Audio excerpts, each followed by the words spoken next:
maio até agora. E é isso aí. É o Império da Tijuca na avenida, gente.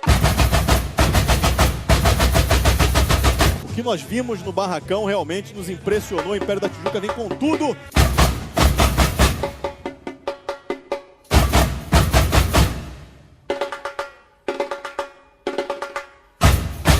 Eu, quando fui ao Barracão, eu fiquei encantado com esse abre-alas, com essa África.